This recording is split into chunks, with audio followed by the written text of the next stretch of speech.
The Knicks back from their respite and time of togetherness in Charleston, South Carolina.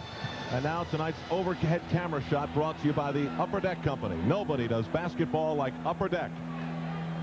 The NBA playoffs at the Garden are underway. Well, Al, when you consider that many times the Knicks play 3 or 4 games in 5 days, the buildup for this one has been tremendous over the last week. Both teams are ready. We've read a lot about the Knicks preparation down in Charleston. Meanwhile, the Pacers have been preparing twice a day for this matchup. Rick Smith does get the start for the Indiana Pacers. Detlef Schrempf guarded by Charles Smith. Reggie Miller with the early shot, and he looks on and exchanges some words with Charles Smith after the first shot of the game. Here starts. Not a bad response. Vern Fleming starting in place of the injured but expected to play Pooh Richardson, the usual starting point guard of the Indiana Pacers. This has to be, Al, a special game for Vern Fleming, playing before his home crowd, the city where he played and grew up. And he finished the season filling in for Richardson in grand fashion with 2 gigantic games. The foul on John Starks just called was his second. In a matter of seconds, Starks has 2. Well, Starks, in attempting to get through a pick, rocked Reggie Miller. Rivers guarding Miller. This time Starks goes down. Fleming on the miss, and that'll be a loose ball foul and a technical foul on the closely shaven Charles Oakley. Official Joey Crawford is a very tough official. That is no secret.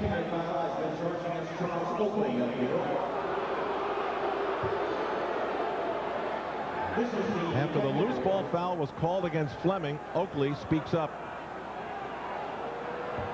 Charles complaining about his jersey being held, it appears. Reggie Miller, an 88% free throw shooter, makes it a 3-2 Pacer lead. Well, a look at Charles's jersey being pulled. Vern Fleming grabbed it. That's a pretty tough call by Joey Crawford so early in the game, particularly in view of what we saw. Setting the tone. Doc Rivers and John Starks setting the Knicks' offensive tone. Pulling up for the quick jumpers. Knicks in front by 1. Al, meanwhile, John Starks now with the 2 fouls is on the bench for the Knicks, and Rolando Blackman gets the early call. Detlef Schrempf inside. Good look from Miller. Loose ball scooped up by Oakley.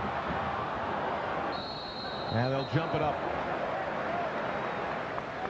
High intensity, as you might expect in the opening minutes of this one. And somewhere in America, John, Kennard Winchester is smiling. Yes. Kennard, a member of the Knicks team last year, introduced the idea of black sneakers to the Knicks team for the playoffs, and here we go again. Oakley wins the tip. Well, that's a little bit meaner with his short haircut. Put a lot of pressure on the various sneaker manufacturers that these players enjoy contracts with, wouldn't you say, Al? Rick Smith called for the foul. First on him, second on the team. We're 90 seconds into this one, and a lot has happened already. Starks with 2 quick fouls. Oakley with a technical. Charles Smith. Foul. Knicks want it to count. And it's falling on deaf ears. Well, Charles Smith very happy top of the circle because he loves to put the ball on the floor. With his huge stride, one dribble takes him a long way. Looked like it was on the way up.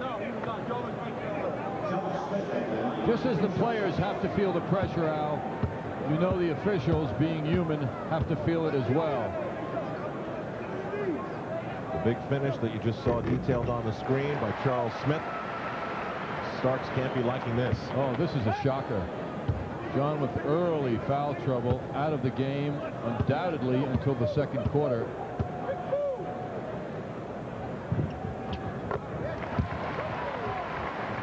So it's Rivers guarding Fleming. Smith on Schrempf. Oakley on Davis. Rolando Blackman guarding the always potent Reggie Miller. Ewing against Rick Smith. Knicks turning up the defensive squeeze. Shrimp gets away from Oakley. Oakley fires out to Blackman. That one sizzled on his fingertips. He steps to the opening, feeds Ewing. Al, that was a splendid pass back from Blackman to Ewing. Knicks haven't missed a shot. Looked like Blackman was going to go for his own shot. Miller over Blackman. Now there's a guy who doesn't have to face up on the basket in traditional jump shooting fashion. He can execute that shot effectively off balance. Reggie Miller has all 5 Indiana points. Oakley. Fleming with the loose ball.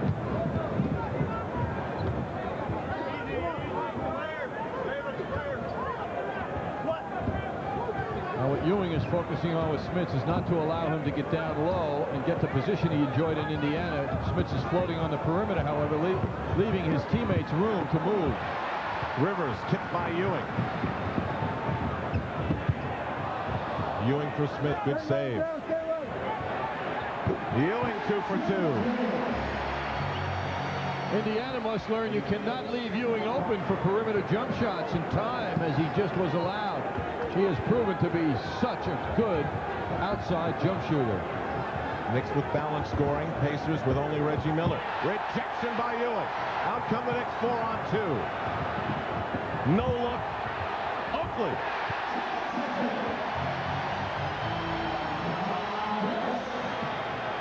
Run New York. You know, Al, you commented on Oakley's haircut. It is remarkable how different he looks. Fans with the early chant of defense. It sounds like the 4th quarter here at the Garden. Fleming for 3. He's played more seasons, games, and minutes than any other Pacer. This is the 6th playoff appearance by Indiana in their NBA time. They've never gotten beyond the first round. Rivers for 3. He answers.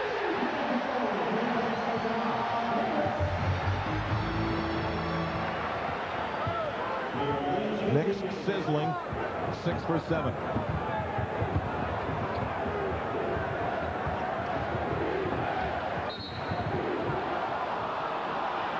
That'll be a foul on the Knicks. Charles Smith is called for his first personal foul.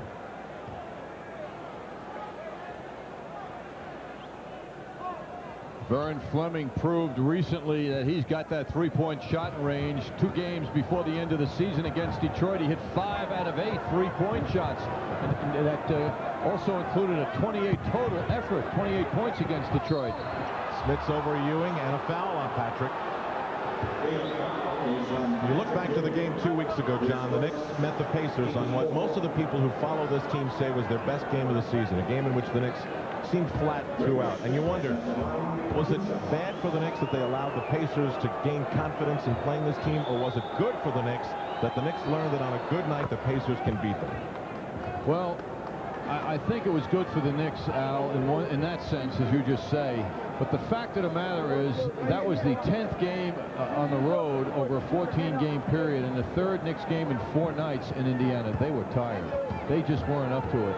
And the Pacers were. It was a very important game for the Pacers. And that importance could be manifest now over the next 3 games anyway. Rick Smits misses the 2nd free throw. He's just completing his first 2,000-plus minutes season. And you wonder, did all those minutes take a toll on his knee, which is swelling with tendonitis? He's wearing just a minimal sleeve over the right knee as he jogs up the floor. Knicks on the turnover. Dangerous play by Charles Smith behind the back pass on the move intended for Ewing into the stands. Again, the Pacers look to back it in on Smits. Oh! Top of the backboard and drops it in. Unbelievable shot. Well, the Knicks will give him that shot. Charles Smith hits the deck and hits the hoop.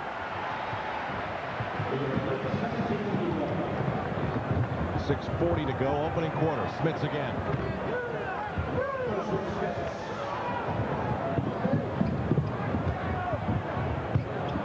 Doc Rivers. Isn't this something? He's 3 for 3. What a jump shooting exhibition. Back and forth we go.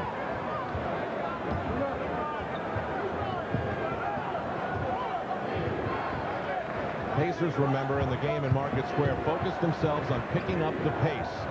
They don't want to get into a half-court game. Oakley fires for Starks, hit the side of Vern Fleming's body. It's a turnover for Indiana. Fans wanted to travel. Miller lets go. Ewing with a monster rebound.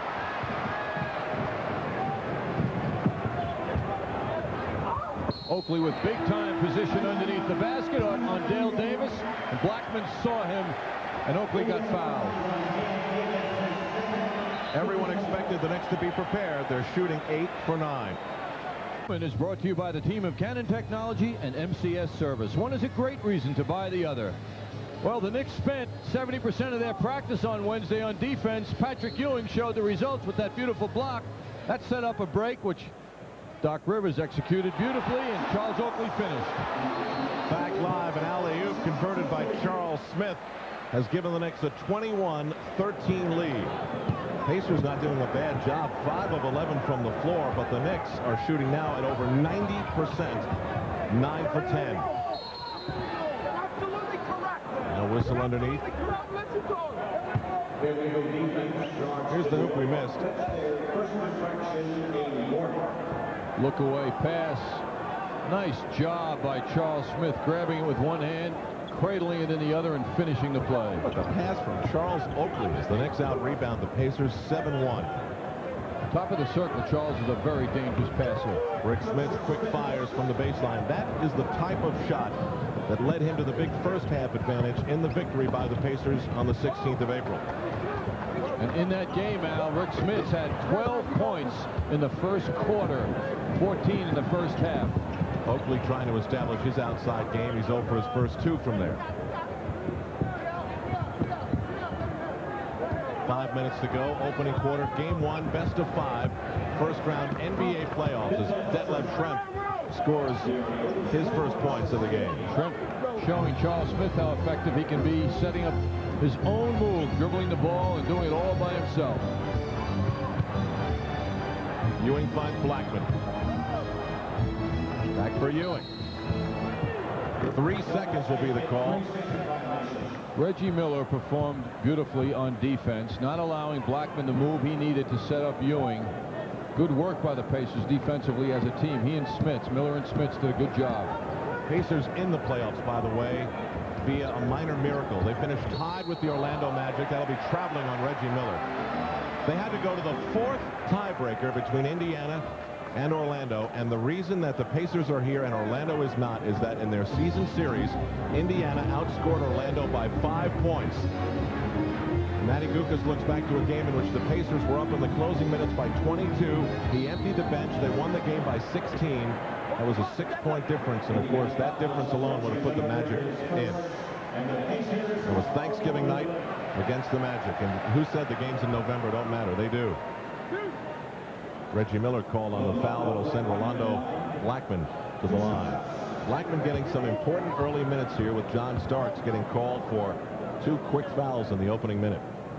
Rolando, a shade under 79% from the line this season, has saved his best moments for the latter part of the season, and he has become a valued player for Pat Riley, not only offensively but defensively, which is part of the attraction for Orlando coming here. Classic example how important it is to have a tall backcourt man who can play defense, because Reggie Miller is 6'7", and that's who Blackman is concerned with. Miller using the screen to the corner for Schrempf. He hit the top of the backboard and almost dropped in also like Smits earlier. Ewing on the run, lost the handle, saved by Oakley, rejected with force by Dale Davis. It'll be goaltending. Well, Doc Rivers couldn't pass up the temptation to give it to Ewing, but it was a little too far out from the basket. Patrick mishandled the ball, but it was nicely recovered by Charles Oakley. Crowd reacting to Anthony Mason stepping to the scorer's table.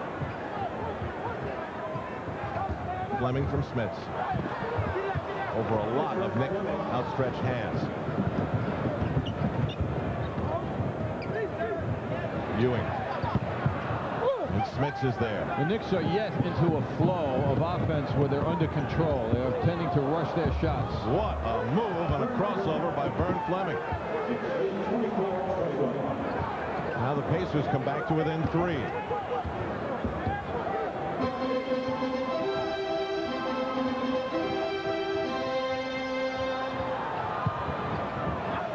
Oakley on the drive. Why not? Charles with that one big dribble. Dale Davis, the younger Dale Davis, left behind. Bodies in the paint. It'll be a foul on Doc Rivers. Now a timeout of the Garden. Knicks up by 5 in the opening quarter. A real winner knows how to party right. Please use good sense when you drink and know when to say when. A reminder from Budweiser. And from our upper deck trading card cam, we see Vern Fleming handling that ball. Crossover dribble. Some may say that's a palm, but he got away with a beautiful move off the backboard and in. Charles Oakley also driving that ball. One dribble out of the deep corner, and he finishes it perfectly right up to the rim. The different looking Charles Oakley with the new do. Anthony Mason has checked in. His due's the same.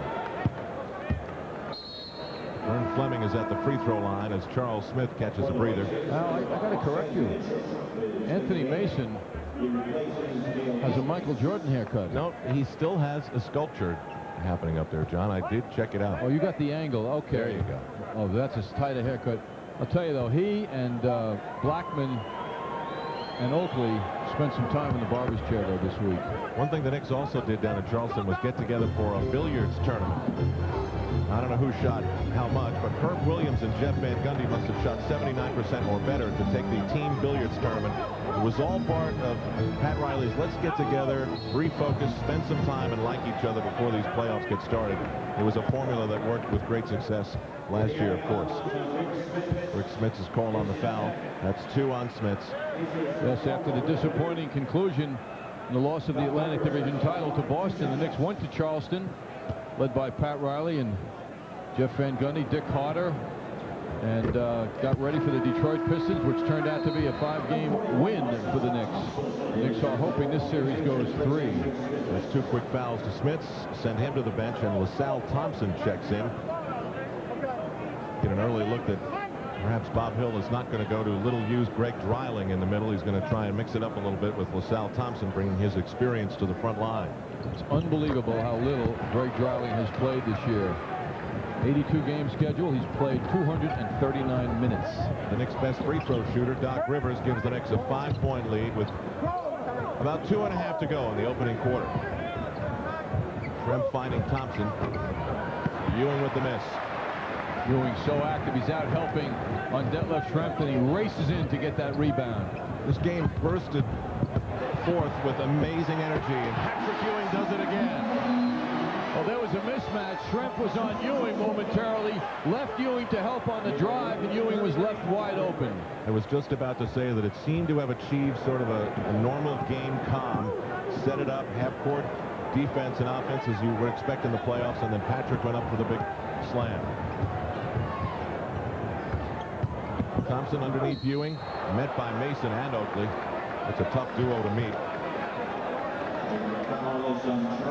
Well, Charles rocks LaSalle Thompson, who has no problem whatsoever. Didn't even show it bothered him. Charles is shorter, you know, Al? Yes. Thompson off the bench and missing the first free throw. Pat Riley completing his 6th 60-win season in the NBA. Completing only his 2nd season at the helm of the Knicks, and he's already the 4th winningest coach in franchise history. LaSalle Thompson 1 for 2. Knicks by 6. Token pressure here by Indiana, trying to knock some ticks off the clock for the Knicks as they get the ball up court, but it certainly didn't bother them.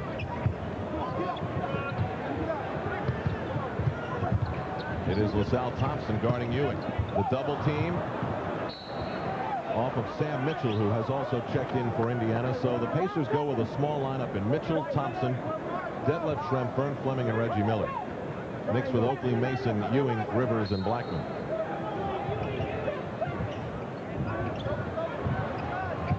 Ewing quickly over Thompson. Way off. Miller pulls it down. Pacers run it. Fleming loves the open floor, but Rivers is quick to get back.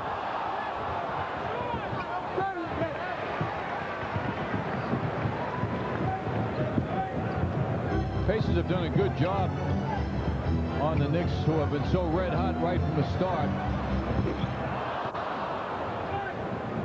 Charles Oakley 0 for 3 from the perimeter, but he does have 6 points. Mitchell. Ewing goes down hard.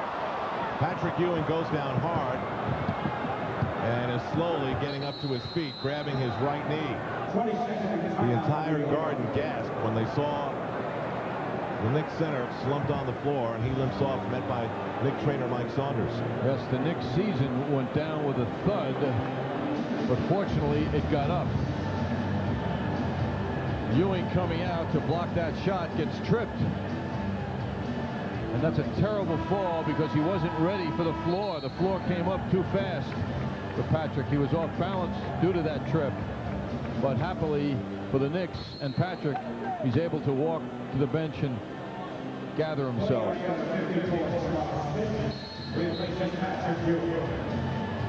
Well, Ewing is attended to. It looks as though he will be pulled from the game as Charles Smith has been sent back onto the floor. Doesn't look to be anything serious, although Mike Saunders was there. You don't want to take a chance. Well, such a big guy he had every effort in his body going for that shot block, and that was transferred into a fall when he was tripped. He hit the floor hard. Rivers the fall away. Beautiful tip by Charles Smith. By the way, the Knicks have gone to black sneakers. The Knicks trainers have gone to black outfits. This is the short lineup here now that the Pacers are presenting, led by 6'10" LaSalle Thompson. Charles Smith can have things his way. Tremp throws it away. Great defense by Oakley and Charles Smith on that Indiana possession.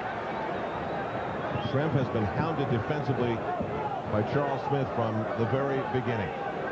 34.4 seconds to go in the opening quarter here at the Garden.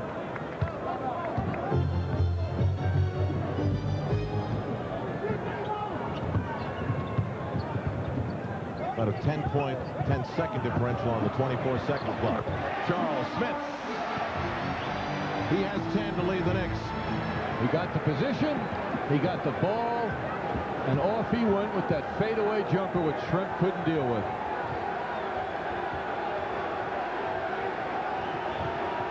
Knicks on an 8-1 run to close out this first quarter. Miller fakes Blackman, falls away. And that will do it. Oh, Doc Rivers hits from half court well after the buzzer. But a little exclamation point to a good quarter for the New York Knicks. Doc tried it for practice. Oh, what the heck. Good deal before half court, Al. That's a 50-footer.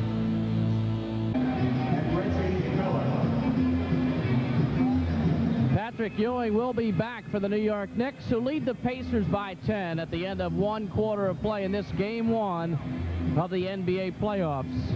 And joining me courtside, William Red Holtzman, the last coach of the Knicks championship team, 1973. Red, what does it take to win a world championship? Well, it's one of Patrick's favorite words. Pat Riley's favorite is to stay focused. You know, don't let any outside things bother you, and everybody stays healthy and play the game that you played to get here. You've got a new book out, An Unforgettable Season, along with Leonard Lewin. What was unforgettable about 73? Well, the 70 it was, actually. It was about the 1970 season. And unforgettable because it was our first season, and the great brand of basketball that was played by probably the most intelligent team ever, I think. Red, what about this ball club? Do you like what you see? Oh, I love the way they play, and I think we're lucky as hell to have a coach like Pat Riley. He's probably the best coach now, maybe the best coach ever in the NBA. High praise coming from a pretty good coach himself. Back to you, Al. Okay, Bruce, and the big question is, will the two eras, great eras in New York sports, be connected by the success of this Knicks team? On into the second quarter now, 45 seconds into the quarter. Sam Mitchell called for a foul moments ago. The Knicks forwards have outscored Indiana's forwards, John, 16-2, and both teams got 20 shots in the first quarter. Knicks just made 5 more, and that was the 10-point difference.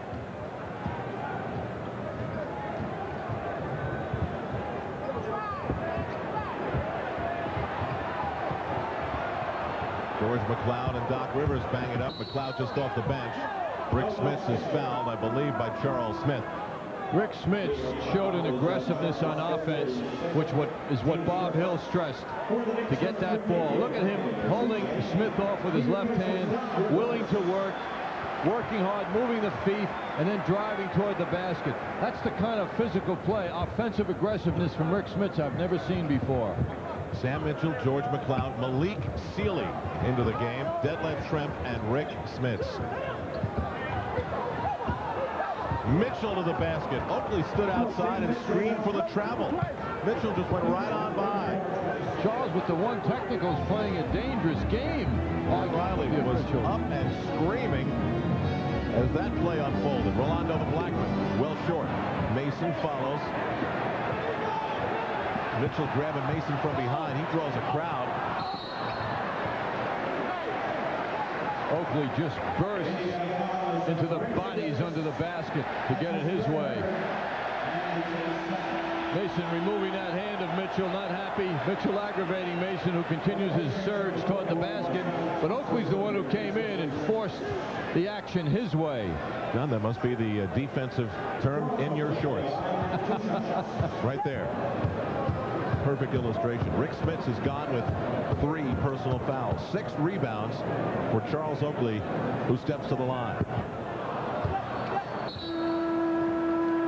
John starts after the 2 quick fouls in the opening minute, returns to the game, and Rolando Blackman leaves with a very quiet offensive presence. Only 1 shot taken and 1 shot missed. But Reggie Miller didn't get out of control, Al. And that was Rolando's contribution. Miller with 2 field goals very early.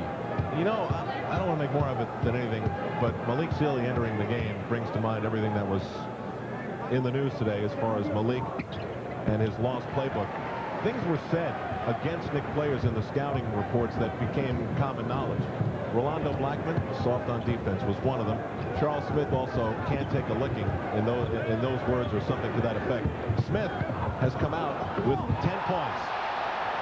And a huge block shot. And Rolando Blackman played great defense, as you pointed out. Did it inspire those 2? I don't think it mattered. Didn't hurt. John starts for 3.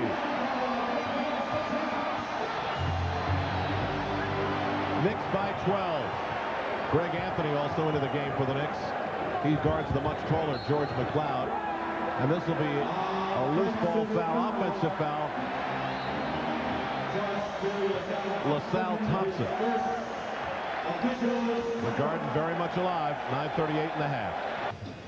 Indiana coach Bob Hill says Malik Sealy will be fined for leaving his playbook behind at JFK.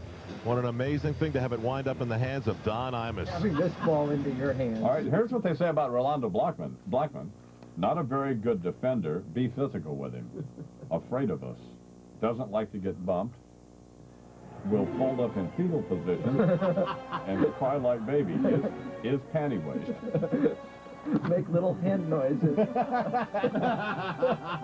Tony Campbell. Very poor defense. We must go right at him. If he plays, we win. Embarrassing to say the least. Greg Anthony hitting an outside jumper. Knicks on a 14-3 run here in the second quarter. They lead by 14 points. Greg Anthony's had his biggest moments of the season against the Pacers. Thompson well short. Oakley went to break up the floor. Vern Fleming rejected by Smith. Mason and Thompson. Schrempf stolen from behind by Oakley. Knicks are running. Starts.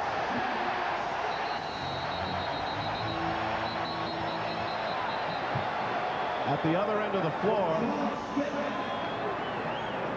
the whistle is blown to stop play for a wet spot. The hoop will count. Well, Charles Smith whipping that ball after Oakley broke up the play forward to John Starks, who was up for the 2-handed slam. That's the pace the Pacers want to play at. Lots of running. They're not getting it their way yet. Pat Riley has called Charles Oakley the best defensive power forward in the game. His defense on that play led to a couple of more fast break points. Charles makes such a commitment physically to defense. And that's what does it for them. Offensive foul on the Pacers. Vern Fleming is the victim of the call. Patrick Ewing has returned to the Knicks lineup. Now the challenge for the Knicks tonight in this battle of styles, as Charles Oakley gets recognized as he takes a rest now. The challenge is for the Knicks to contain the Pacers' fast-breaking desires, and they have done that with their defensive transition and their rebounding. The Knicks are turning the tables. They are getting into the running game, as we see with that 8-2 fast break point advantage. It is a 16-3 Knick run. Charles Smith guarded by Schrempf. Out for Ewing. From 18. Smith follows. Quick return. Tipped by Mason. And it'll be a loose ball foul against Anthony Mason. So to set the lineups, it is Ewing up front with Smith and Mason. The backcourt is Greg Anthony and John Starks. Vern Fleming, Reggie Miller, George McLeod, Detlef Schrempf, and LaSalle Thompson for the Indiana Pacers. Knicks off to a hard beginning.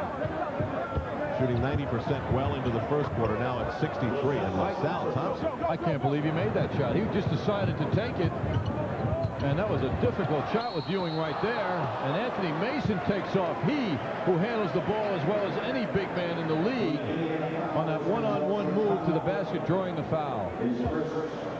Mason out high, dribbling right around the 6'8" George McLeod, who plays backcourt for the Pacers.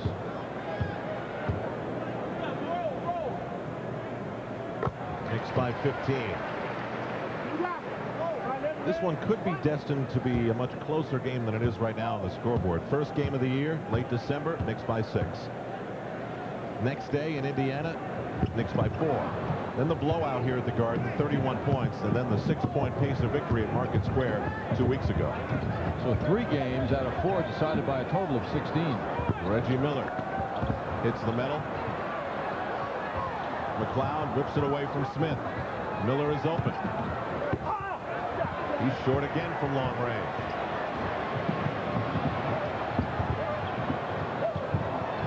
Starks left open. Mason with the offensive rebound. Starks has to get the touch again now. He's been sitting a long time. That was some pass from Starks. That's the kind where you really want to see the guy hit the jumper, and Mason did it.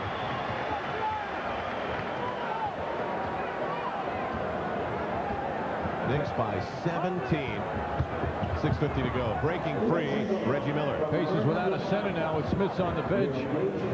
Go to that double post down low, freeing Reggie Miller off a beautiful pick.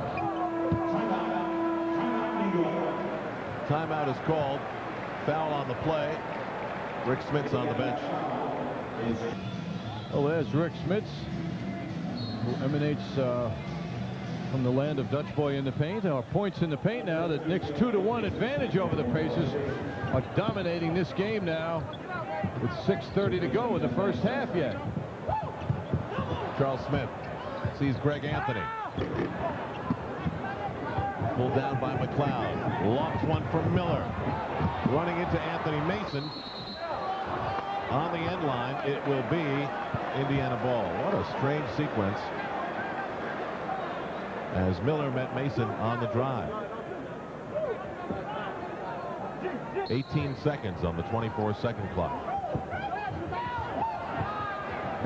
Knicks led by as many as 10 in the first quarter, and they've just kept going here in the second. This will be a foul on Patrick Ewing, number 2.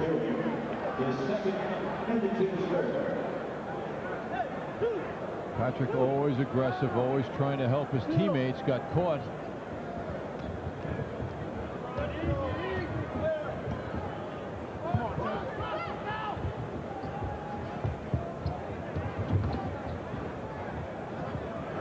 Vern Fleming with no backspin on the ball at all. Notice that. That's how Kinky used to shoot most of the time. No backspin at all, which is against everything they teach you when you learn how to shoot. The other end, Ewing.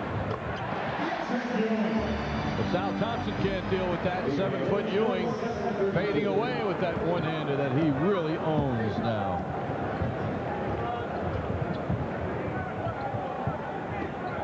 They go into LaSalle Thompson. Now imagine having the height disadvantage that Thompson has, and they decide to post him up low against Patrick and have him make a move to the basket. Ewing sees Anthony, misses the layup, and the much taller Dale Davis pulls down the rebound. Well, Greg had to go to the unfamiliar right hand in the position he was in. Well, the Pacers are taking some rough shots. Smith over the shoulder, Mason.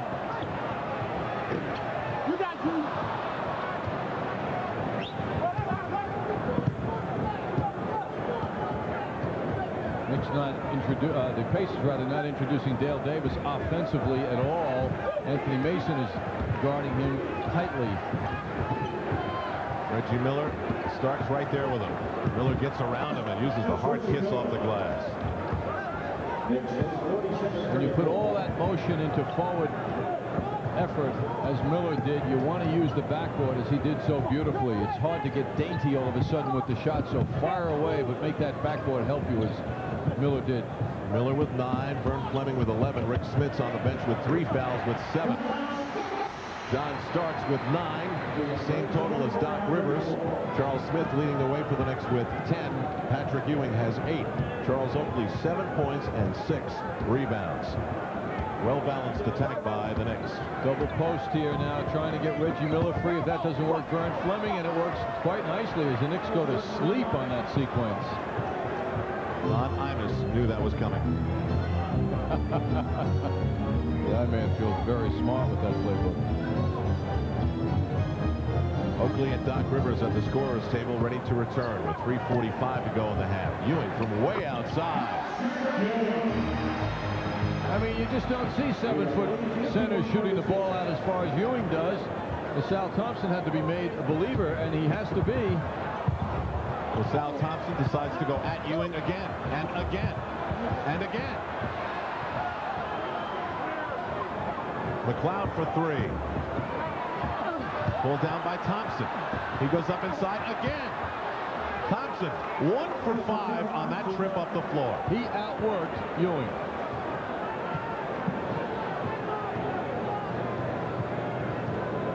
It's 5-13. They've led by as many as 17. Anthony draws a double team inside for Charles Smith. Kept alive. Still battling Mason with Smith. The foul and the hoop.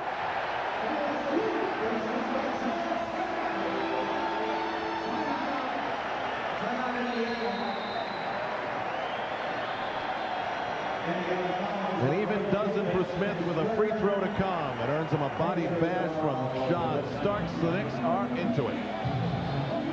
Toyota matchup tonight features the shooting guards for each team. Reggie Miller, the high-scoring Reggie Miller, who leads the Pacers at 21 a game, hit his average in the 4 meetings against the Knicks this year. John Starks was 3 points off his average and way below his field goal percentage as well. Starks did not shine against the Pacers in 4 meetings this year. Charles Smith completes the 3-point play. Charles Smith is eating up Detlef Schrempf. Smith's 13 points, 3 rebounds. Detlef Schrempf 1 for 6 and 2 points, 1 rebound for the team's leading rebounder. Starks, meanwhile, 9 points, 4 of 5 from the floor. He's playing very controlled.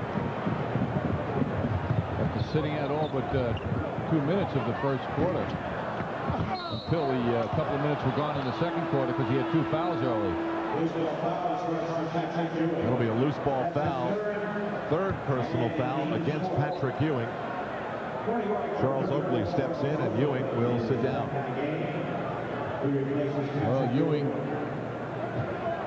boy, what a tight call. That's like a college type call, you know, where that whistle goes up and the big guys are going for the ball. Totally didn't affect any aspect of that play, according to the replay at any rate. Sometimes you just wonder, why then? Why that play? Because there's so much more contact on most given rebounds. Particularly when you have a coach saying, as Pat Riley did, Al, down in Charleston to his team, he drove home the point that the most important ingredient of our game must be maintained, and that is be intense, be physical, and be aggressive. That's certainly what Patrick Ewing was doing, and not to any particular extent, and he got that foul call. Knicks by 15. And another foul against the Knicks. John Starks gets his third. Knicks over the limit. That gets Rolando Blackman off the Knicks bench. So if the Knicks have a problem now, it's foul trouble. John Starks fouled out of 3 games in the 80 that he played for the Knicks this year. So this is not a usual situation for him. Reggie Miller finished out the NBA's regular season with 339 consecutive starts. That's the longest active string in the NBA. Pooh Richardson returns to action. You may remember he was a victim in that Indiana victory over the Knicks 2 weeks ago when he tore his right calf muscle. He returned to limited practice yesterday, worked out with the team today, and now returns to the lineup. Pressure by Indiana with 2 minutes to go. Mason catches up to the Oakley inbound.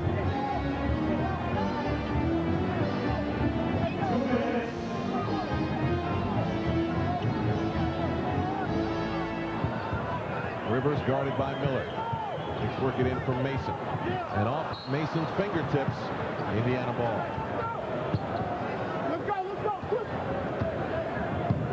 So Pooh Richardson with his first dribbles on the floor in a couple of weeks goes to George McLeod, guarded by Charles Smith. Also, Alex, Pooh Richardson's first playoff experience as an NBA player after 3 years with Minnesota. George McLeod, who can run up strings of three-pointers, makes it a 10-point ball game, which is where it was at the end of one. Both he and Sam Mitchell, John, benefiting from that trade and getting their first trip to the playoffs. Rivers from Mason underneath Shrem, doesn't get the roll. Detlef Schrempf is called for the foul, his first. Schrempf totally out of it in this first half.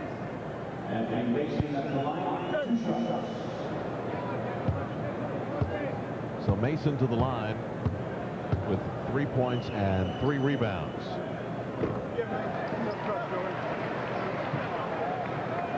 Mason had a somewhat quiet 4 games. Solid but not spectacular this year against Indiana. Averaged 8 points a game.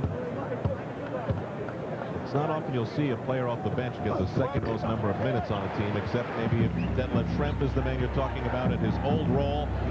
But that's exactly what Mason did. Second most number of minutes on the floor for the Knicks this season.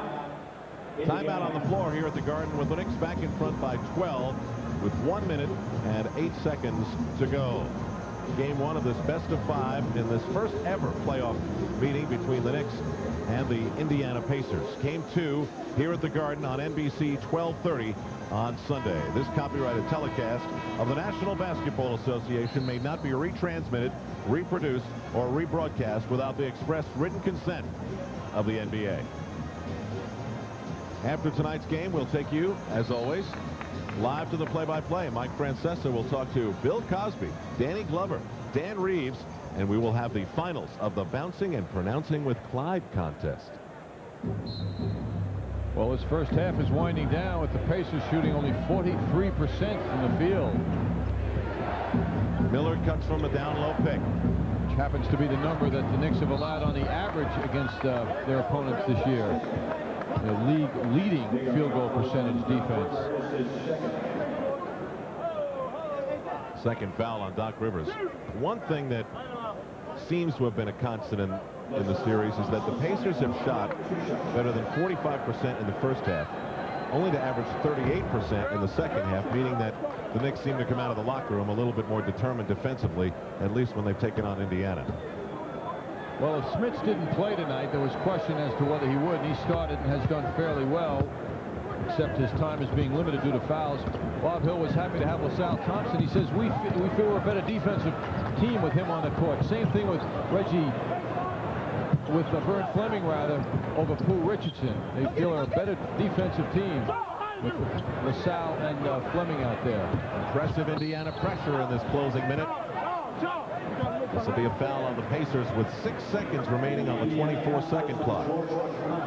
George McLeod is called for the foul. I remember that being one of the most impressive things of that Indiana victory was how tight their defense was for the entire game.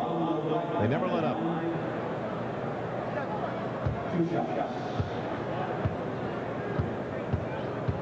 Rondo, with his injury-plagued season, a rarity for him. He experienced a lot of things for the first time in his career this year with the Knicks. Well, the big thing, ego-wise, was that he wasn't the man that the team went to as it was for him in Dallas in 11 seasons. When he was their 20-point-a-game man. Now he's a role player, and he's adjusted quite well. He's sublimated his ego. Knicks by 12. Richardson trapped by Smith and Rivers. Smith with McLeod back, and Charles Smith back to Doc. A defensive pinch as the guard comes across midcourt that the Knicks use so often worked out so well. The pass back by Smith was a beauty.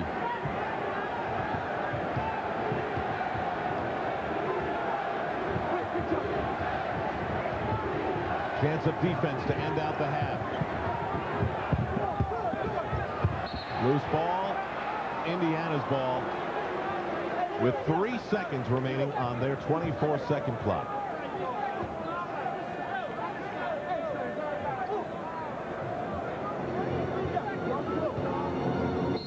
Knicks by 14. Richardson or LaSalle Thompson. Out and off, and the Knicks will not be able to get a shot, but they made more than their share in that first half. They came out storming, led by as many as 17 in the second quarter. And as these teams go to the locker rooms in game 1 of this opening first round best-of-5 series, it is the Knicks 60 and the Pacers 46. Bruce Beck will be back. Walt Frazier, a report from the sports desk, and more. Stay with us. Seasons for the fans of New York to come to respect Patrick Ewing for all he's done for this team. Let's take a look at some of the numbers that jump off the stat sheet. First, the field goal shooting of the Knicks. Yes, they are in control. They started out hot, and they stayed that way. 58% big time. Knicks owning the boards. The big two, Ewing and Oakley, they're among the league leaders, and they're doing it tonight. And assists also, the Knicks sharing the ball well.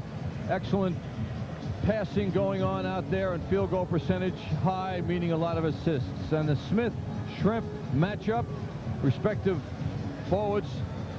Look at Detlef Schrempf, one of the league's leading scorers, 2 points in the first half. Charles Smith, a very solid 13 and 5 rebounds. Where is Detlef Schrempf? Yeah, in his native Germany, they would say, "Was gibt? What's up?" Well, meanwhile, they're matched up against each other, so Charles Smith gets lots of points for his defense on Detlef. Same starting unit out there for the Knicks. This will be an offensive foul on Reggie Miller. Second foul on Reggie, who ended out the first half with 12 points, 4 of 10 from the floor. Dale Davis up front with Rick Smits and Detlef Schrempf. Reggie Miller in the backcourt with Vern Fleming. Charles Smith, and the first hoop of the second half is a Knick deuce. They're up by 62-46. Schrempf didn't even bother Charles Smith.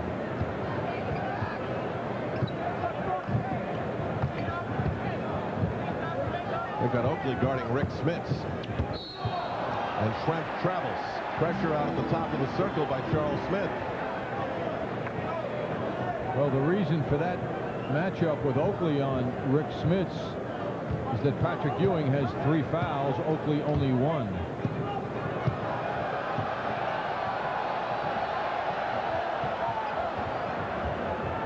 Rivers guarded by Fleming. Starks by Miller. Starks only played 9 minutes of the first half. You know he's raring to go. He got 2 fouls in the opening minute. Ewing hit hard by Smits. That'll be number 4 on Rick Smits. Knicks had a brief scare back in the first half when Ewing went to the floor attempting to block a shot. Went down in pain, got up in a hurry. Quick look by Mike Saunders. It was just a banged right knee, and he returned later in the half. Smits looked over to Bob Hill and verbalized something, and Hill nodded in agreement, which it looks as though indicates Smits with 4 fouls is going to stay in there. Patrick had a pretty good run at the free throw line on Sunday in the game against the Bulls when the fans chanted MVP. That time it was a miss. And it's picked up here tonight at any opportunity when the crowd can recognize Ewing. They are chanting MVP once again. Well, the Knicks had more than 800,000 fans come to the Garden this season. In 39 of the 41 games, there were sellouts, but they are not, unfortunately for him, voting members for the award. Ewing comes down with another rebound. That's 6. Oakley looks inside. Ewing guarded by Smits, who's guarding him with 4 personal fouls. Ewing spins. Hard, but successful. Well, he used his body perfectly in protecting the ball. And Smits now with 4 fouls is going to play him softly. Meanwhile, where is Dale Davis, the starting forward for the Pacers? 13 minutes in the first half, no points, 2 rebounds. No shots either. There he is, John, with a shot. That is off. Starks comes out of it. Knicks roar out of the locker room on a 9-0 run. Patrick Ewing back at the other end of the floor checking on a contact lens, I believe. He stays out there. Mike Saunders, Knicks trainer, to the rescue. Pacers look completely disorganized. They don't seem to have any sort of offensive flow, rhythm, or guidance at this particular point. And the Knicks have exploded in front to a 65-46 lead. The Pacers are a very marginal team emotionally. Take a look at the action is going on at the other end of the court. The Knicks playing with 4 defenders, and it didn't hurt the Knicks' effort. But this is a team that's very, very marginal emotionally. And I know, Al, I was speaking with some of the people that cover the Pacers on a regular basis, and they felt that if this team didn't come out strong, at least play a tough game against the Knicks, they just might fold up. And it has that potential look to it, certainly right now. There was a time when the Pacers were 6 games below 500 as Ewing misses, that Bob Hill was quoted as saying, what do I have to do, surgically open up their chests and implant a heart? Well, the team ran off a pretty good run after that, and they finished at 500. There's Rick Smits on the bank. But Hill's been very outspoken about what has been, at times, a total lack of chemistry on the floor and off the floor with this team. Very difficult for a coach, because the more you criticize a team, naturally that comes back to haunt you as the leader. Well, Charles Smith is just continuing what he established in the last few weeks of the season tonight.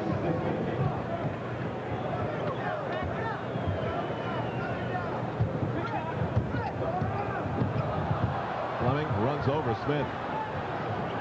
Heave to the corner for Miller. 7 on the 24. Look inside for Dale Davis, and finally, he's got points. It's a little slow in their defensive rotation. Nice look, however, by Smits.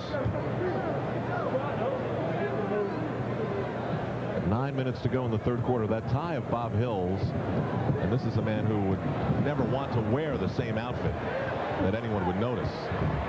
Ewing is off. Oakley battles. Is the same tie he wore the night that the Pacers beat the Knicks at Market Square, but this is Madison Square. Good pickup, Al.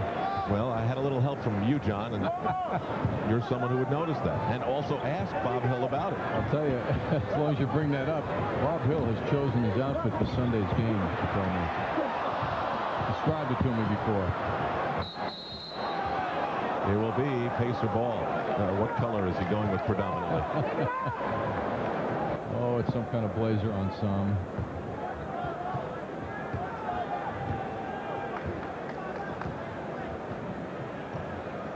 Knicks by 15.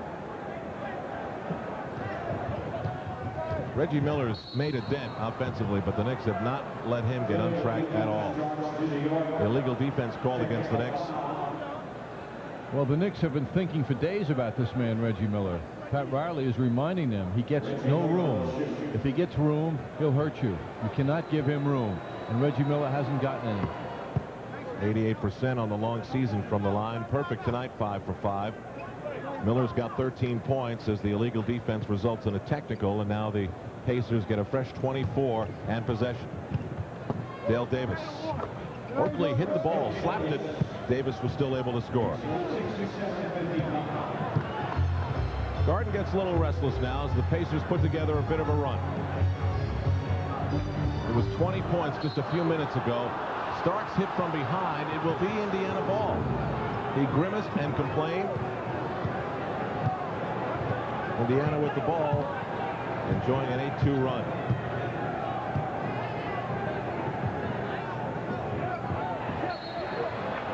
Indiana ball. Doc Rivers pestering Reggie Miller. The reason the Knicks have to respect Reggie Miller, who's a high-scoring player naturally for this team, led the team in scoring this year for the 4th straight year. He scored 57 points this year against Charlotte in late November. So with any kind of room, he will take advantage and do harm. Fleming working overtime for that shot. Oakley the rebound for Doc Rivers. Rivers sees an opening.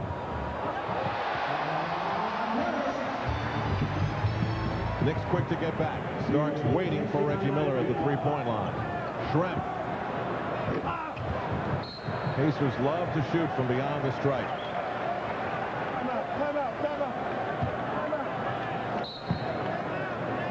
Charles Oakley slams the ball to the floor. Detlef Schrempf off the mark. 7:18 to go. Knicks by 14 at the Garden.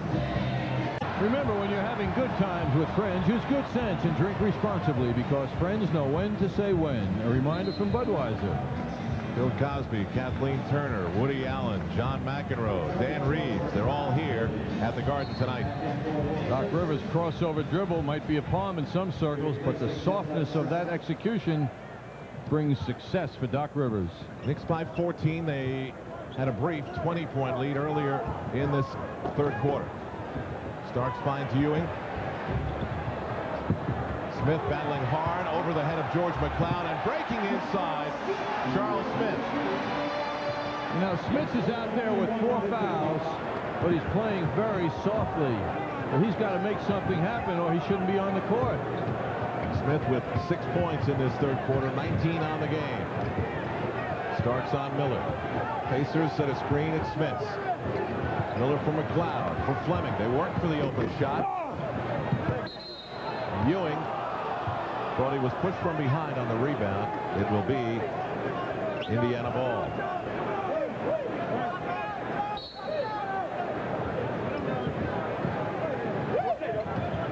McCloud driving the baseline. Loose ball, it's Doc Rivers. One-on-one with Reggie Miller. For Oakley behind the back. Charles threw the layup up, unfortunately, after a beautiful setup from Doc Rivers. George McCloud off on the three-point attempt.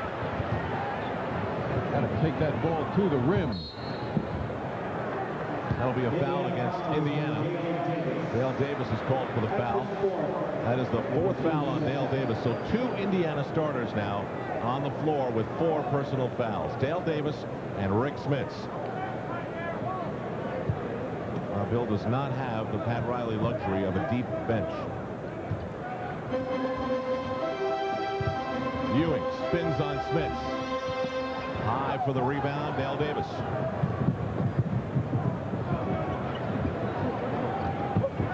Miller cuts away from Starks. Great move. Well short. Knicks break out. Starks 1-on-3.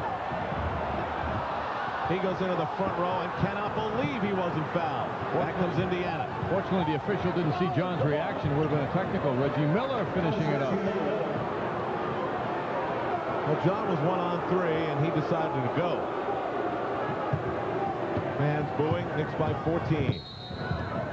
Charles Smith is fouled just seconds before he would have caught the ball up. Indiana foul is on George McCloud. His third foul on McCloud. John Starks in this breakaway took on Smits, threw up a wild shot. He thought he was fouled, and look at him react. That display could cost a technical, result in a technical rather, but the officials did not take note of John. Charles Smith slams it home.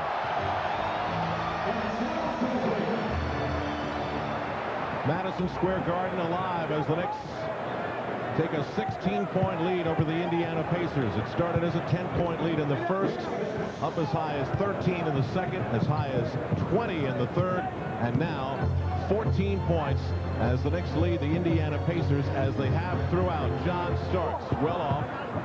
Reggie Miller is there, met by LaSalle Thompson. George McCloud, quick look for Vern Fleming, and that's the kind of movement and vision on the floor that has been totally missing from Indiana's game tonight. Well, they spread that offense out so well accidentally, and the ball moved beautifully for them. Al Troutwig for Marv Albert, along with John Andres and Bruce Beck from Madison Square Garden. Doc Rivers breaks free and right over Reggie Miller. That's just a great move. I mean, he goes in with the right hand, his shooting hand, then realizes he's got to go left because of the defensive obstacle in front of him, and he does it perfectly. On a night when Patrick Ewing has not been able to exploit Rick Smits with only 13 points, Charles Smith has delivered 21. Vern Fleming is fouled in the lane. Doc Rivers has 15. And Ewing 13 complete the scoring trio leadership for the Knicks. Anthony Mason returns as Charles Smith hears it from the Garden. 15 points apiece for Vern Fleming and Reggie Miller for Indiana, and 11 for Rick Smits, who, like Dale Davis, is playing with 4 personal fouls. Vern Fleming to the line. Vern Fleming is in his 9th season and has played more seasons, games, and minutes than any member of the Indiana Pacers. Knicks fans might note that Herb Williams is number 3 on that all-time list. Vern Fleming also tops the Pacers NBA career charts in assists, steals, and he has been the quietest member of that franchise, considering his great contributions over the years, you know. I think if you asked around the NBA, not in Indianapolis, identify the player of the Indiana Pacers, I don't think people would say Vern Fleming. You're right. Knicks have had great shooting throughout.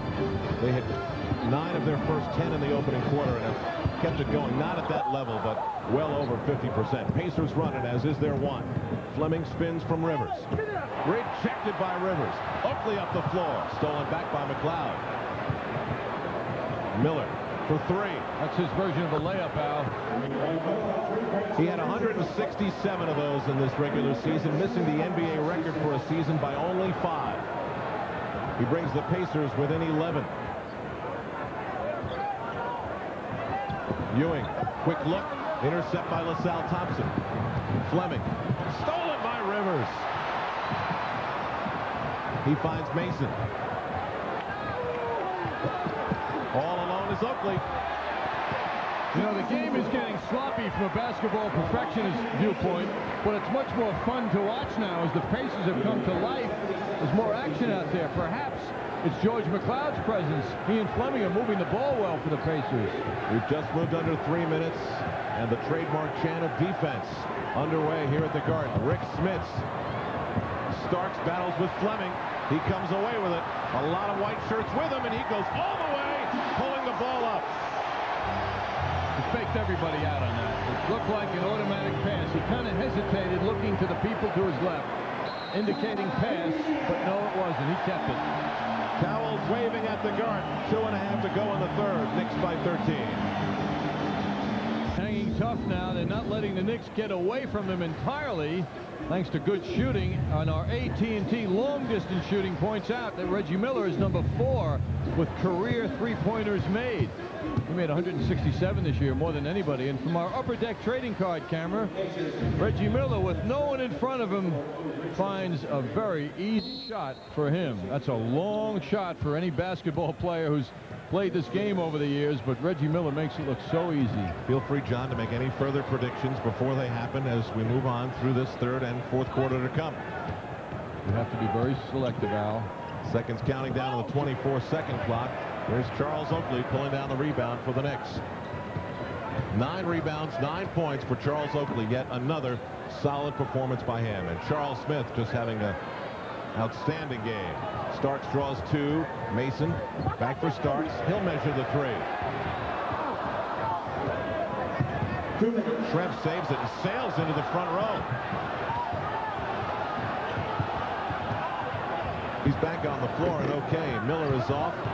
Poole Richardson in the game, and he hits on the follow. Richardson off the bench for Indiana. He's with McLeod, Miller, LaSalle Thompson, and Detlef Schrempf. And against that smallish Indiana lineup, it's Doc Rivers with John Starks, Oakley, Mason, and Ewing up front. Patrick Ewing, quiet for most of the game offensively, had his knee banged up a little bit in the first half. He now has 15 points. He has it easy when he gets the ball in the low post and takes that turnaround jumper, as long as LaSalle Thompson's out there. Detlef Schrempf is fouled on the approach to the basket. Rolando Blackman and Malik Sealy into the lineup. Patrick Ewing has just committed his 4th personal foul, and that gets Charles Smith off the bench. The reason I say Ewing has it easy with LaSalle Thompson, not to degrade Thompson's defense, which is considered important by the Pacers, but Ewing just looks right over him at 6'10", so his vision is clear to the hoop. Schrempf misses the first. We're getting a look. I mean, Schrempf hasn't really been into the flow at all. He's got only 4 points, but he went to the free throw line this season, drawing fouls 653 times, a Pacers record. That's almost 100 more free throws than Patrick Ewing, who's the highest Knick. And he draws the fouls with his moves to the basket. Pacer pressure in the backcourt. Kemp also had a career-high 4 triple-doubles this year. Knicks by 12. Rivers on the taller ceiling. Fires it inside. It's intercepted by George McLeod. Richardson for Schrempf.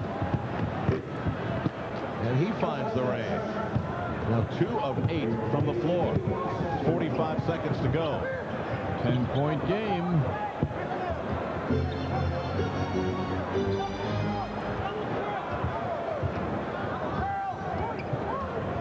Rivers for Oakley. Back for Doc. It will be Pacer ball. Fans are screaming at the end court here at the Garden.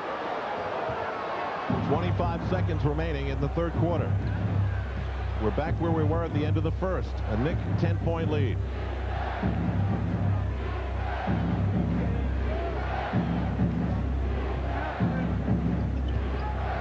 McLeod with a rainbow that makes it an 8-point game.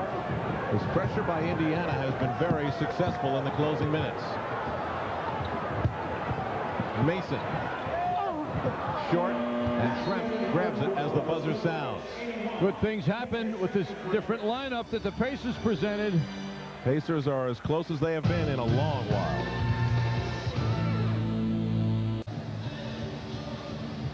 Well, the Bulls making their statement on the opening night of their playoff series with Atlanta. Knicks opening things up here at the Garden, leading Indiana 81-73. Their lead more precarious than it has been since back in the first quarter. Greg Anthony's come off the bench. His pass for Smith is almost intercepted by LaSalle Thompson. Charles Smith barrels his way in. Mason the big offensive rebound. Anthony and Blackman are the guards up front with Mason, Smith, and Oakley. You know, when Charles drives to the basket like that, he's doing it, showing tremendous effort, but you wonder if he realizes where the basket is actually, because when he gets there, it seems to be a new experience for him as he doesn't focus on the rim. He just kind of throws it up like it's going into a blind spot or something.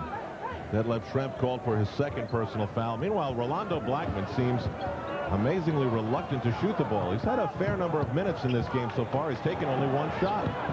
Greg Anthony well short, and Pooh Richardson is off and running. Well, Rolando and Greg Anthony not working it out well at all. That's a bad play by the Knicks, and Blackman was the man back and responsible to cover that as Anthony did the shooting. Greg Anthony on an adventure right now, coughs it up. A turnover. The Knicks look sloppy.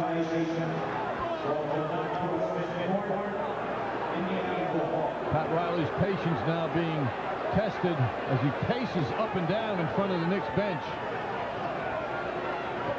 Knick ball.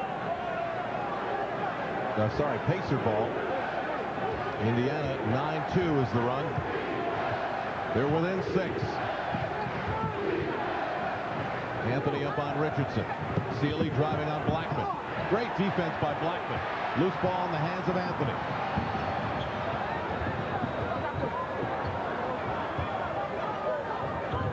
Ewing on the bench with 4 personal fouls. Blackman wide open for 3. He's 0 for 2, followed by Oakley, and he swings at McLeod. He's gone. A tough enforcement of the new playoff rules.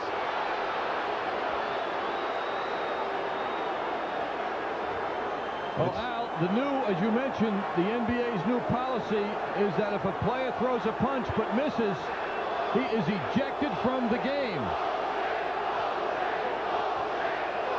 During the regular season, a player who missed a punch was not suspended. And Johnny's gone for a game, too. He's ejected from this game, and he's gone from game 2. And Oakley now pulls away from Pat Riley.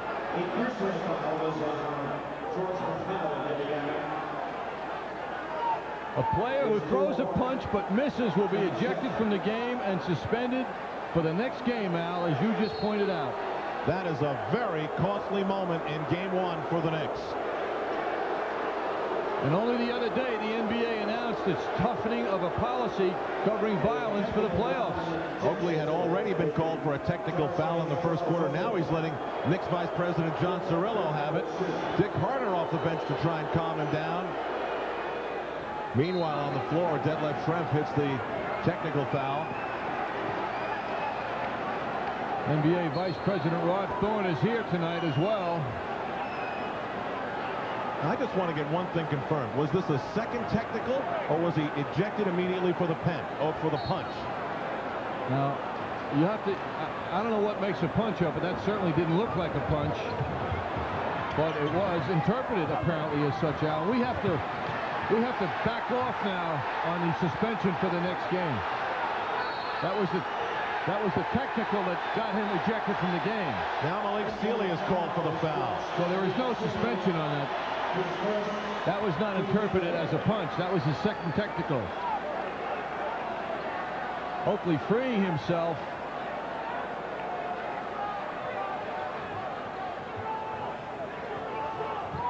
And the verbalization that followed got him the technical foul, which meant the ejection as it was his second technical. When I first saw Bennett Salvatore issue the "you're gone," I didn't see him make the tee. I thought he went for immediate ejection as a result of what could have been interpreted as a punch. It was not a punch. So this may not turn out to be as bad as it was a moment ago, or at least as what I thought. 10 minutes to go. The Knicks by 5. Tensions rising. Out of bounds. It is kicked. It will be Nick Ball. And Patrick Ewing now has words with Greg Anthony. Blues at the Garden, where there is a timeout. What we learned a moment ago in a conversation with official Joe Crawford is that Bennett Salvatore was very well aware that Charles Oakley already had one technical in the game. And when he saw that move over the head of McLeod, he gave him a second tee immediately and immediately ejected him. Charles had the first technical in the first half, and that was the gesture that got the technical, not the words. It was not viewed as a punch. They were not invoking the new rules that will govern players and violent acts in the playoffs. Meanwhile, the Knicks, as far as the game goes, are in a bit of a desperate time. Blackman, guarded by Miller, is fouled. They have not scored a field goal in almost 4 minutes. Fourth personal foul on Reggie Miller. The fouls are building up on both sides. Reggie Miller has 4. Dale Davis has 4. Detlef Schrempf has 4. Rick Smits has 4. The foul was on Schrempf is 4, so 3 of the starting 5 of Indiana have 4 personal fouls. Meanwhile, the Knicks 4 for Patrick Ewing, who's on the bench.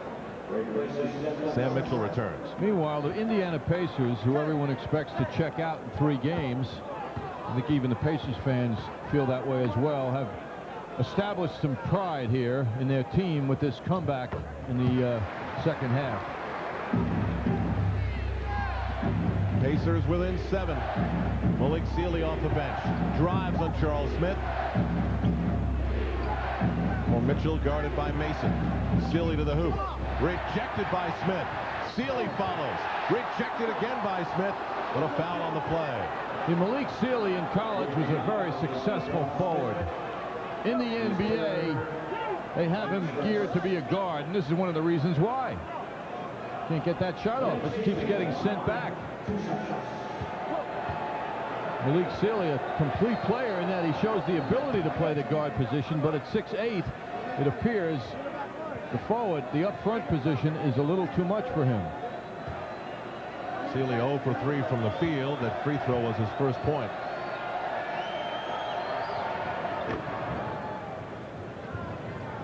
So the 2 Sealy free throws make it a 5-point game as we approach the 9-minute mark of the fourth quarter. Anthony and Blackman the guards. Smith, Mason, and Ewing up front. Blackman cuts out from a low screen.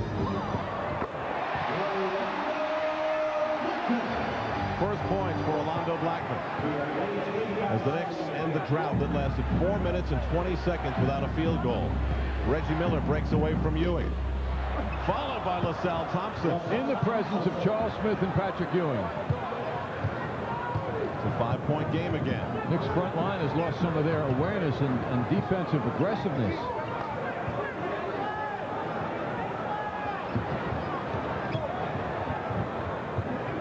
Blackman snaps it for Ewing. Patrick Ewing with a big basket, and he comes away screaming with happiness. 7-point Knick lead.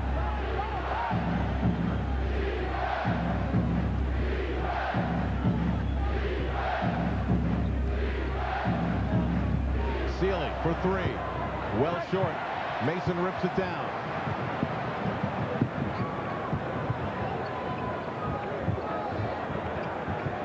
Amazing that the Pacers are doing so well without major contributions from Detlef Schrempf. Second in a row for Ewing.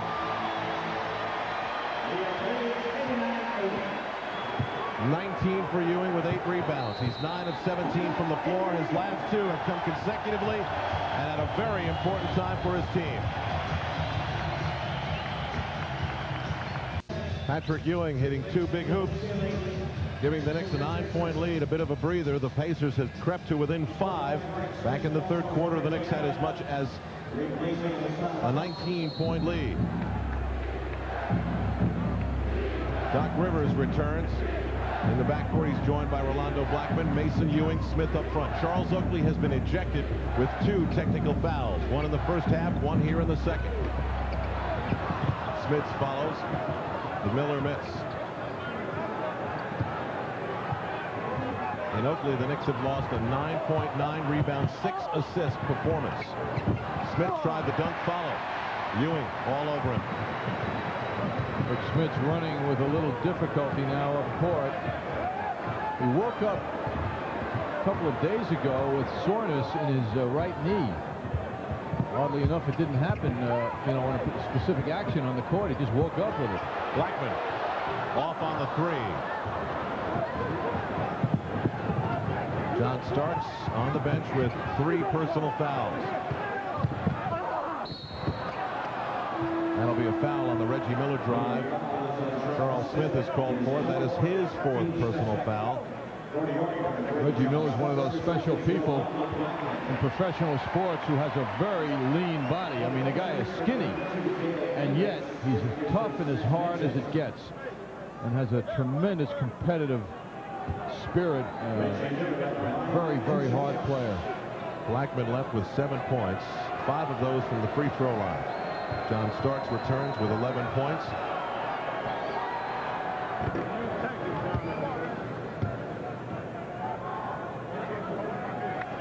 And 4 fouls is like a flu. Everybody's got it. Davis, Schrempf, McLeod, and Smith for Indiana. Ewing and Smith for the Knicks. Charles Oakley ejected with the 2 technicals that we spoke about a moment ago. Reggie Miller is now 7 of 7 from the free throw line. He's at 20 points to lead Indiana. 17 for Vern Fleming. Doc Rivers handling the ball now in the point guard position after Greg Anthony put back on the bench for a bit. Oh, Smith from 20. His success continues. 23 points for Smith. Under 6.5 to go.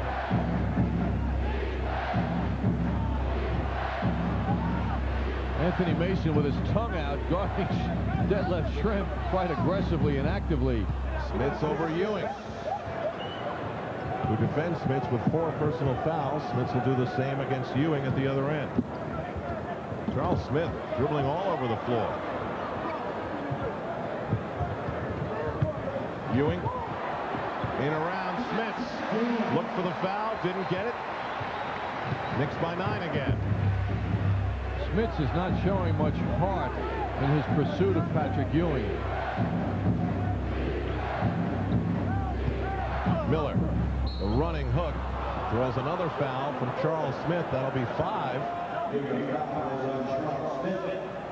on Smith.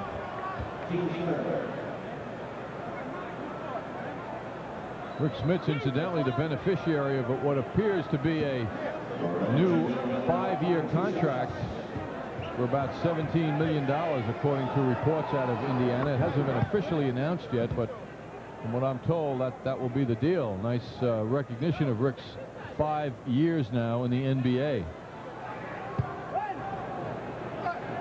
Pacers doing the job at the free throw line. 22 of 25. Reggie Miller, 8 of 8. 9 of 9. 7 points the difference. Here comes the Indiana pressure that was so successful near the end of the third quarter. Anthony Mason given the key role of bringing the ball up court. Doc Rivers has Bob Hill screaming out right over his shoulder. Starks for three. A big one.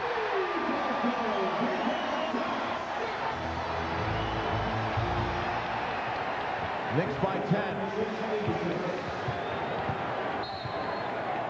Mason and Charles Smith have really held Detlef Schrempf out of this game. That'll cost Mason a foul. 5 minutes and 10 seconds remaining in the fourth quarter here at Madison Square Garden in New York. Al Trautwig in for Marv Albert, along with John Andres, Bruce Beck, and Walt Frazier. Pacers has cut the one-time Knicks 19-point lead to 5. But now the Knicks have put together a mini run. John Starks' three-pointer just a moment ago, giving him 14 points on the game. And the Knicks once again a 9-point lead. Pacers have played tough in this second half. Rick Smits and Patrick Ewing both with 4 fouls as they guard each other.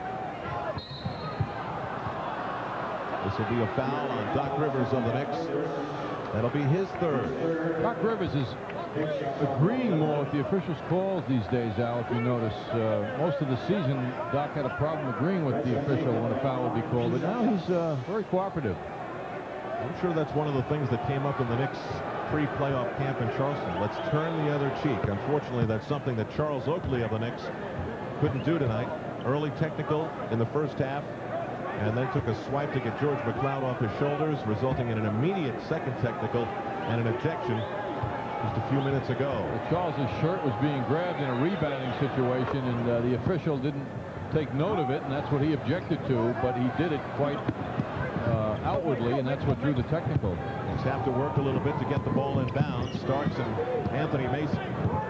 Mason, who does have dreams of running the point of a team someday, enjoys the moment where he gets to bring it up the floor. Doc Rivers pulls up over Schrempf. That's 17 for Doc Rivers. That's a highly developed move he has. Dribble, dribble, jump shot. Once again, Knicks by 10. Mason guarding Schrempf. He and Charles Smith have done a great job on Schrempf. Smith right now guarding Dale Davis. Miller guarded by Starks. And that will be a foul on Anthony Mason. Now the question now is not who is in foul trouble. The question is who isn't in foul trouble.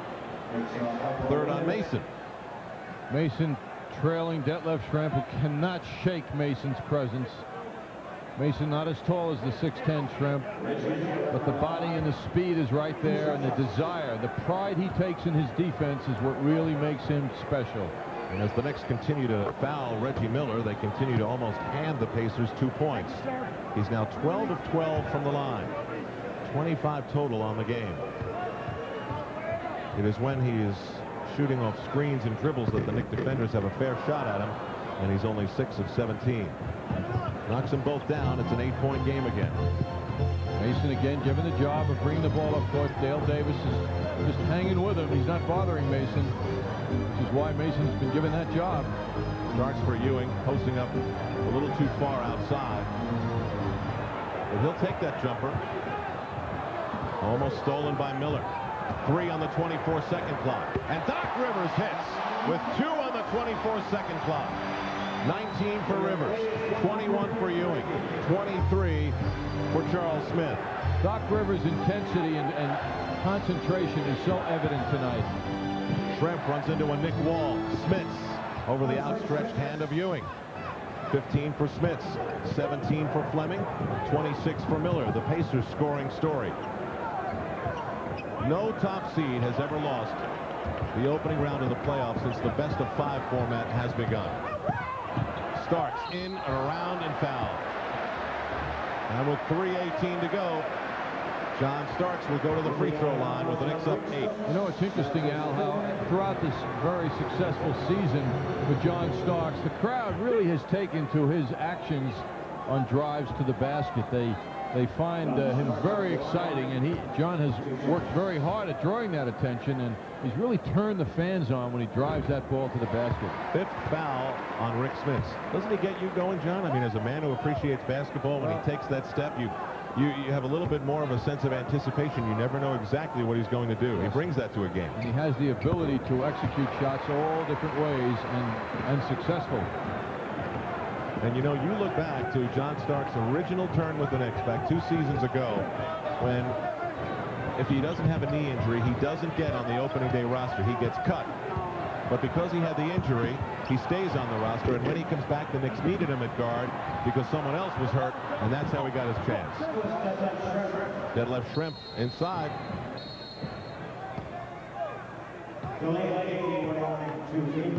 Indiana gets a delay of game warning. 10 points for Detlef Schrempf, 4 rebounds, 3 of 9 from the floor. Oh, Anthony Mason's just loving this, the responsibility of dribbling up against the press. Rivers pressured by Dale Davis and Vern Fleming. That leaves Mason open. That leaves Smith open. And there will be a foul called. It will be on Detlef Schrempf. There'll be some Knicks free throws when we come back. Well, the Knicks seem to have the answers every time the Pacers get closer. Our Midas bench breakdown shows the first half bench points. The Knicks down by 2. The second half, the Pacers maintaining that lead also with 6 more than the Knicks. Although both teams are not getting significant numbers. Those are not big numbers for this point of the game. Free throws are very interesting. The Pacers getting to the line 9 more times than the Knicks and shooting the ball very well. Reggie Miller has set a Pacer record in the playoffs for 13 for 13 as a shooting performance from the line. Charles Smith missing the first. In this quarter, the Pacers have been to the line 11 times, most of that Miller, and the Knicks only 4. Charles Smith has had a great game. 23 points, 6 rebounds. And he drops the second one. Knicks in front of the Pacers from a field goal shooting percentage standpoint, but it is that free throw success that has kept Indiana very much in this game.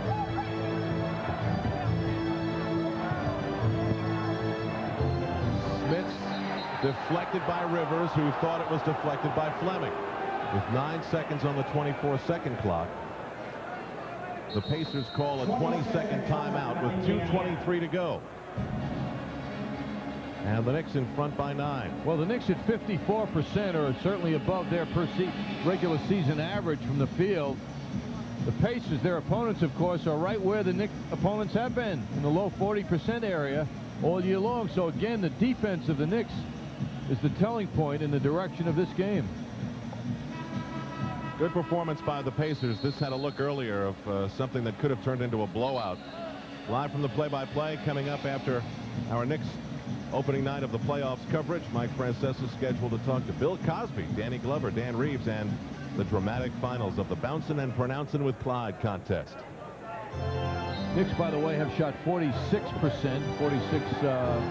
5.5 for the season, so they're way above that average for the year of 82 games with 54 tonight. Now the Pacers are forced to burn another timeout, inability to get the ball in bounds. Number 54, Charles Smith, coming through with the jump shot. Our matchup now, he and Schrempf. Charles Smith 2-to-1 in scoring plus. Reggie Miller with the running one-hander. Miller now with 28 points. It is a 7-point Knick lead as the seconds tick down to the 2-minute mark in the fourth quarter. Stark pressured by Miller. 2 minutes.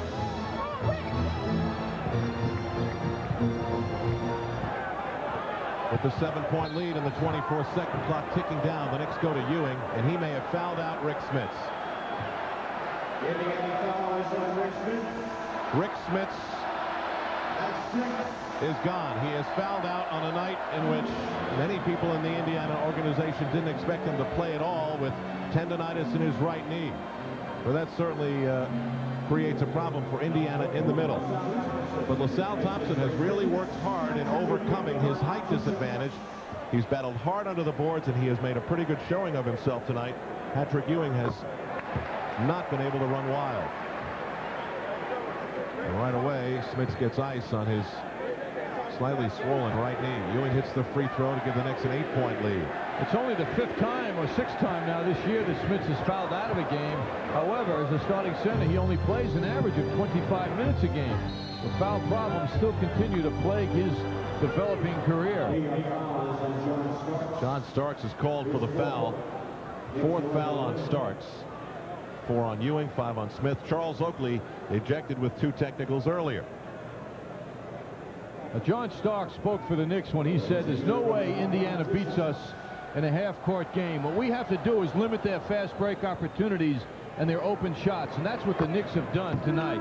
They have taken away the fast break that the Pacers wanted to establish. They just haven't been able to do it. However, the Pacers have done a pretty good job in the half-court offense that they've been forced into. They've made this game very interesting, and it gives them reason to believe that they can come back here Sunday and get the Knicks. Reggie Miller, 15 of 15 from the free throw line, 30 points. Now the Pacers put on the pressure, and they go small and they go fast. McLeod, Vern Fleming, Detlef Schrempf, Dale Davis, Reggie Miller. 1:38 to go. Mason pressured. Rivers is open. Didn't expect to be that open. Knicks by 6 with 90 seconds to go. Vern Fleming off the glass. Knicks by 4. Boy, he sailed by Patrick Ewing, who didn't even present a defensive stance.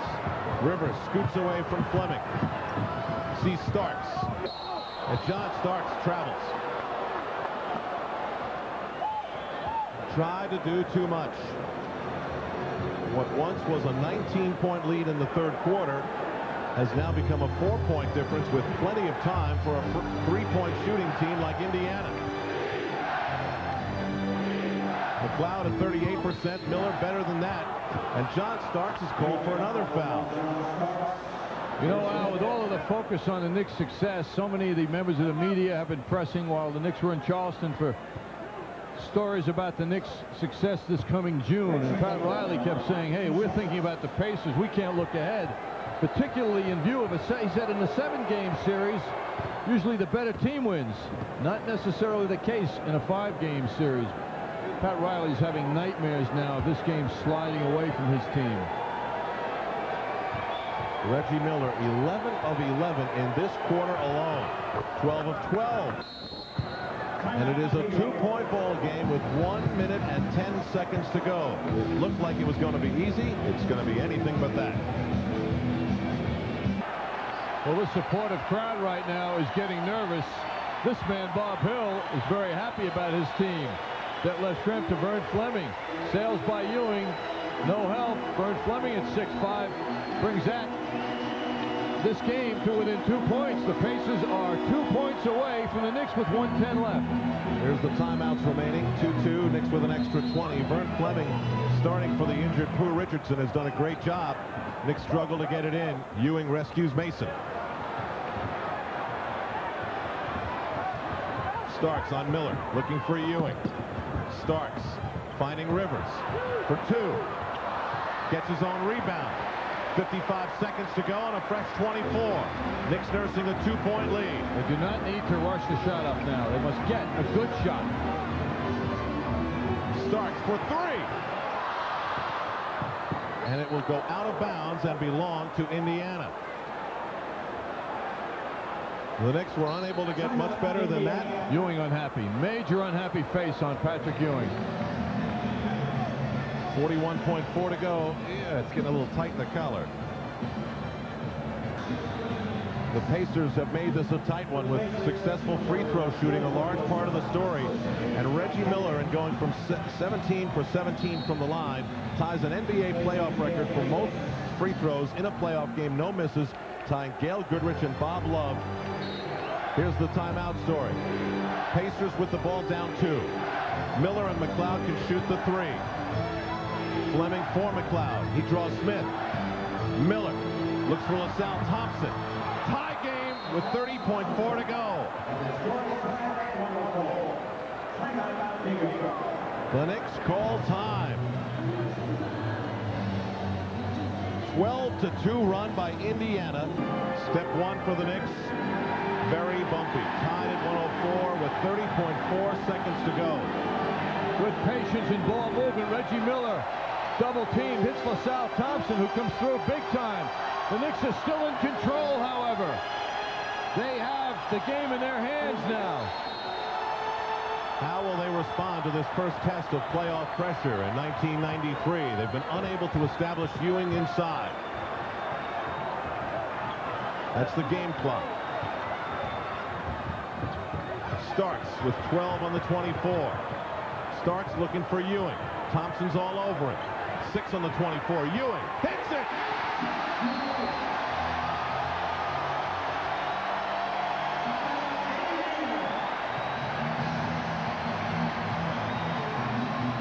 He's been dying for the ball.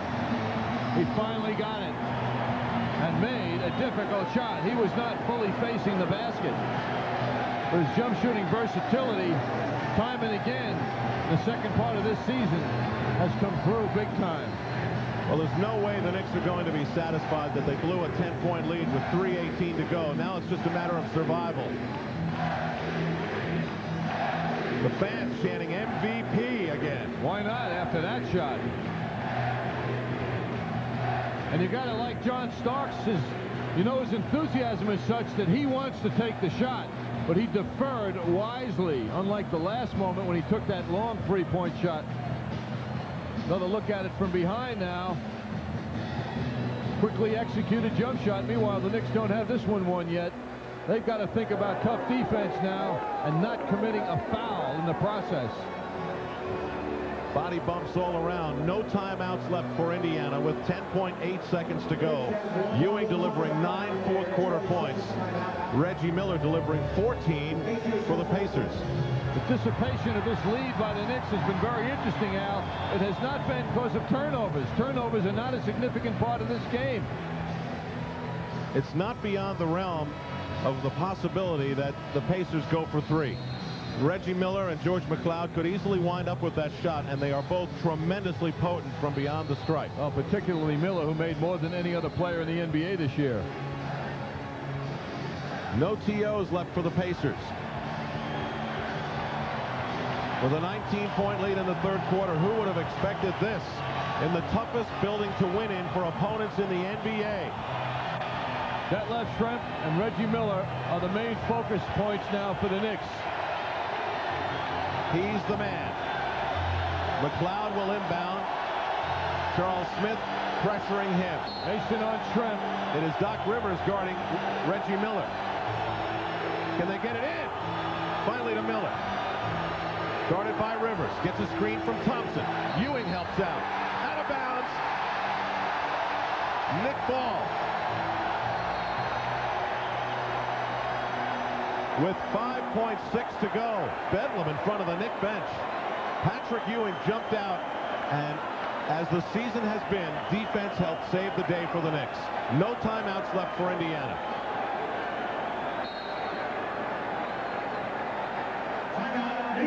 But the Knicks take one.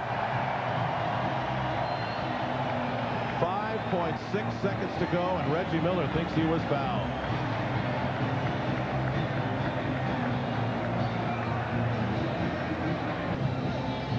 The Knicks were able to force the turnover with 5.6 seconds to go. It left Reggie Miller screaming at the officials.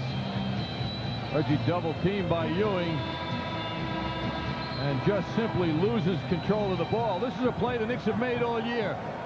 The guard penetrates, gets by the other guard. The big man, in this case Ewing, comes out to help out, and that's what forced the turnover. A play the Knicks have been doing all year with the big man helping the guards. A lot of contact on that play. No timeouts for the Pacers, but the Knicks called one. Pacers are going to look for a quick foul. The Knicks have but a 20-second timeout left. Mason overplayed is Ewing by George McLeod, and Patrick Ewing will go to the free throw line with 5 seconds to go. He hit the big jumper, and the fans will no doubt begin the chant. And boy, did Michael Jordan have a great line after that game on Sunday. He said, "I can't believe the Knicks fans would chant at me while Ewing was at the free throw line."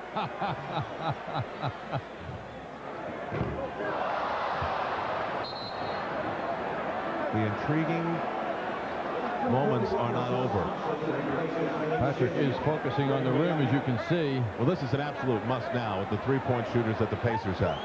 Knicks absolutely must have this.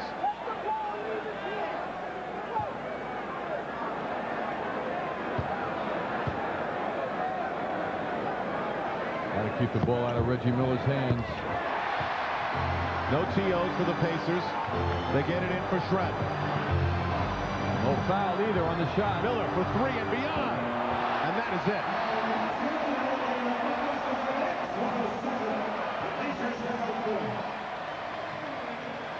it. Easy game, Al, huh?